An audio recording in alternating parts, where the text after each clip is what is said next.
বন্ধুদের প্রত্যেককে শুভ সন্ধ্যা জানিয়ে আজকে একটা একদম অন্য রকম নতুন রকম ব্লগ তোমাদের সামনে আনছি। তোমরা প্রত্যেকেই খেয়াল করেছো হয়তো যে একেবারে দিনের শুরু থেকে দুপুরের দিকটা অবধি আমি নর্মালি ব্লগগুলো কন্টিনিউ করি, কারণ সন্ধেবেলার দিকে আমার সেরকম করে দেখানোর মতো এবং তোমাদের সঙ্গে শেয়ার করার মতো কিছু থাকে না। কিন্তু বাস্তবিকই আমার সন্ধেগুলো কেমন কাটে সেটাই আজকে এই ছোট্ট ব্লগের মাধ্যমে তোমাদের সঙ্গে আমি শেয়ার করতে চলেছি। সন্ধেবেলাটা ইউজুয়ালি সৌম্য, সৌর্য আর আমার রান্নাঘর এটা নিয়েই আমাদের কাটে। তো দেখতে থাকো আজকের ব্লগটা। আশা করছি আজকের ব্লগটা তোমাদের অনেক অনেক ভালো লাগবে।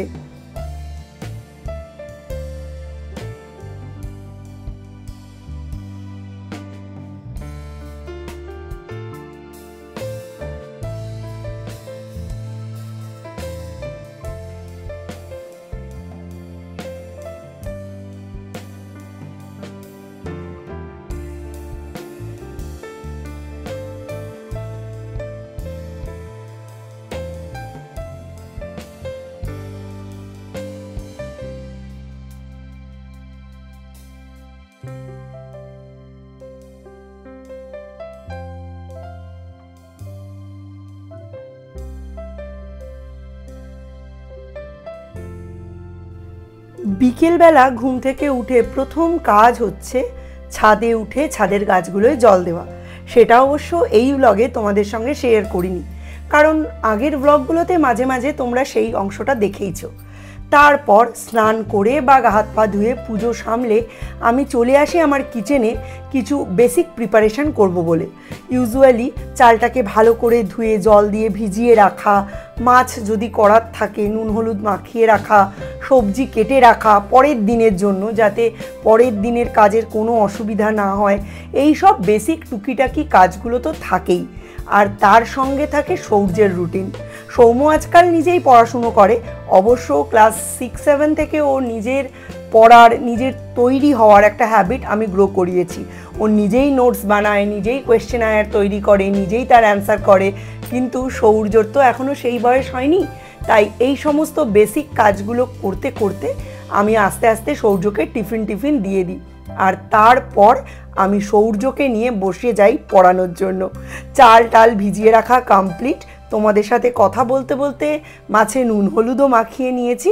এবার চলো আস্তে আস্তে দেখি কালকের জন্য বা আজকে রাত্রের জন্য কি কি রান্না করা যায় ডিনারে এবং কালকের লাঞ্চের জন্য। কারণ এই ব্যস্ত লাইফে প্রতিটা দিন 4 ঘন্টা 3 ঘন্টা করে কিচেনে টাইম দেওয়ার মতো সময় আমার হাতে তো নেই।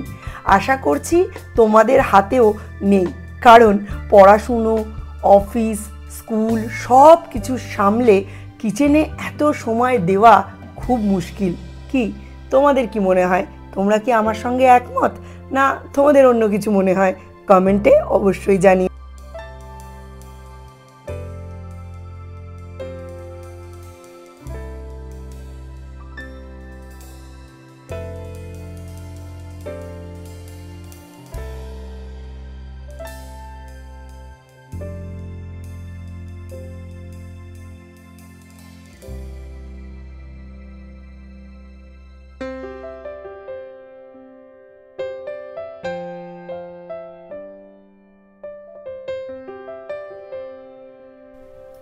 সায়েন্সে একটা খুব সুন্দর ইনফরমেশন আমার কাছে আছে। পুরুষ আর মহিলাদের মধ্যে ব্রেনে কি তফাৎ থাকে। ওয়েটের একটা বেসিক ডিফারেন্স তো থাকেই, কারণ পুরুষ মানুষের ব্রেন একটু ওয়েটে বেশি আর স্ত্রী মানুষের বা নারীদের ব্রেন ওয়েটে একটু কম। তবে তার সাথে আরও একটা পার্থক্য থাকে, যেন পুরুষ মানুষের ব্রেনে গ্রে ম্যাটার বা ধূসর বস্তু একটু বেশি থাকে, যেটা তাকে কাজকে সূক্ষ্মভাবে করতে খুব হেল্প করে। কিন্তু হোয়াইট ম্যাটার বা শ্বেত বস্তু কম থাকে। স্ত্রী বা নারীদের ব্রেন ঠিক তার উল্টো, গ্রে ম্যাটার কম, হোয়াইট ম্যাটার বেশি। তাই বেসিক্যালি মেয়েরা কিন্তু মাল্টিটাস্কিংয়ে খুব পারদর্শী। কেন বললাম এই কথাটা? এতটা বিজ্ঞান না বললেও চলতো। আসল ব্যাপারটা হচ্ছে এই বিজ্ঞানটা আমরা জানি না, কিন্তু এই বিজ্ঞানটা কিন্তু সত্যি। মেয়েরা একসঙ্গে অনেক কাজ সূক্ষ্মভাবে করতে পারে, উপরন্তু পুরুষ মানুষ কিন্তু অপরদিকে একটি কাজই প্রচণ্ড পারদর্শিতার সঙ্গে এবং নিপুণতার সঙ্গে করতে পারে। তাকে যদি একসাথে 10টা কাজ দেওয়া হয়, তার পক্ষে সেটা সবকটি কাজ সমান নিপুণতার সঙ্গে করা সম্ভব না, যেটা একমাত্র নারীই পারে। সন্ধেবেলা বোতল বোতল জল ভরার সঙ্গে সঙ্গে রান্নায় ঠিক যেমন চাল ভিজালাম, চাল ধুলাম, মাছের গায়ে নুন হলুদ মাখালাম, ঠিক তেমনি আমার সঙ্গে চলছে আরও একটা কাজ। আমার ওয়াশিং মেশিন কিন্তু 35 মিনিট 40 মিনিটে রান করছে, অর্থাৎ পরের দিনের জন্য কাচাকুচিটাও একটু এগিয়ে রাখছি। রাত্রিবেলায় ইউজুয়ালি আমি শীতকালে আর বর্ষাকালে জামা কাপড় সাবান জলে ভিজিয়ে ওয়াশিং মেশিন চালিয়ে কেচে তারপর সেটাকে হালকা ড্রাই করে রাখি।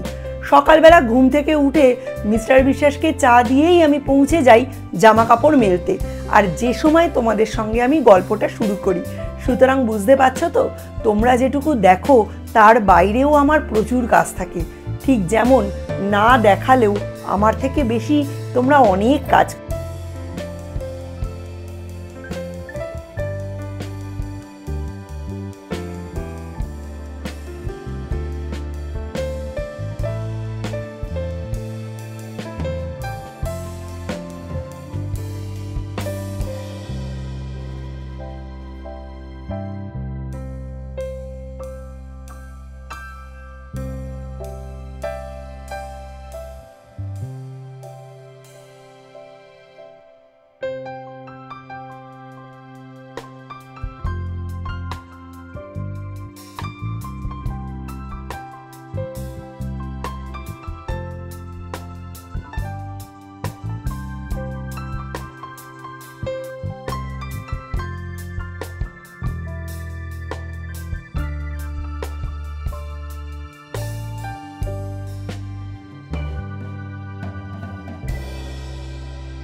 এতক্ষণে নিশ্চয়ই আজকে রাতের মেনুটা ডিসাইড করেই নিয়েছি, তাই তোমাদের সঙ্গে শেয়ার করতে এলাম।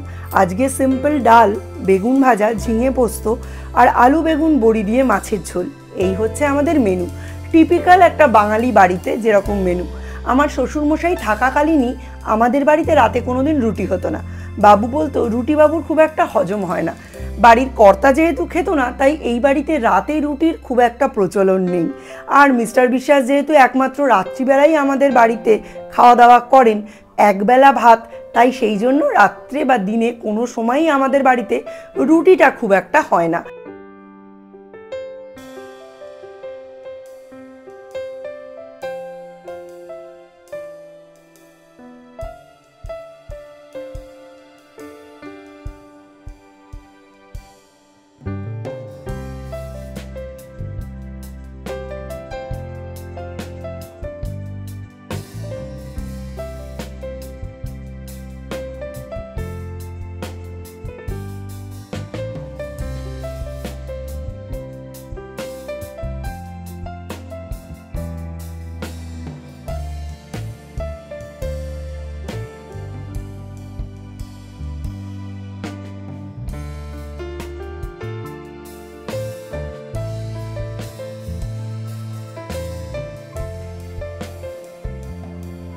তোমরা কতটা কি জানো আমি জানি না, পোস্ত কিন্তু ঘটি বাঙাল অর্থাৎ বাঙালিদের খুব প্রিয় জিনিস।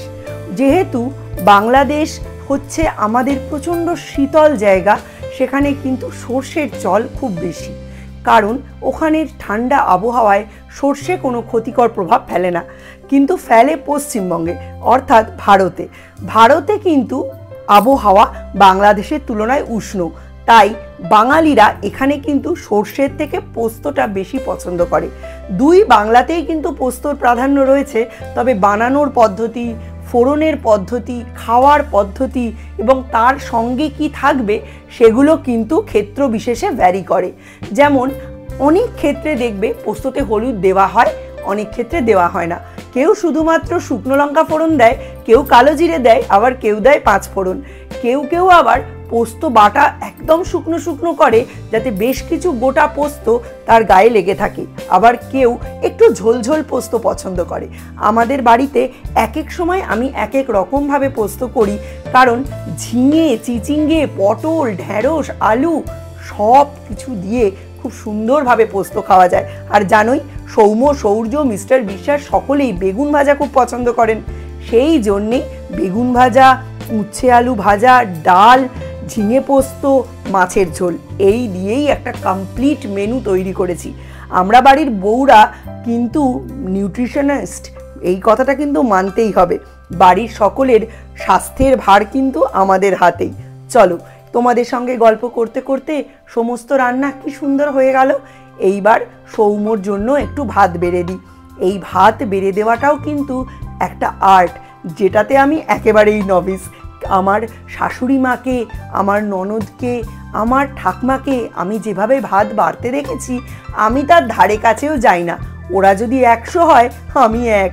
তবু তোমাদের সঙ্গে শেয়ার করার জন্য একটু যত্ন করে ছেলেদের ভাতের থালাটা সাজিয়ে দিচ্ছি। প্রথমে একটু বেগুন ভাজা দিলাম, তারপর দিলাম ঝিঙে পোস্ত। হাতটা কিন্তু ধুয়ে নিয়েছি, কিছু মনে করো না। তারপর তার সাথে একটু ডালের বাটি সাজিয়ে দিলাম।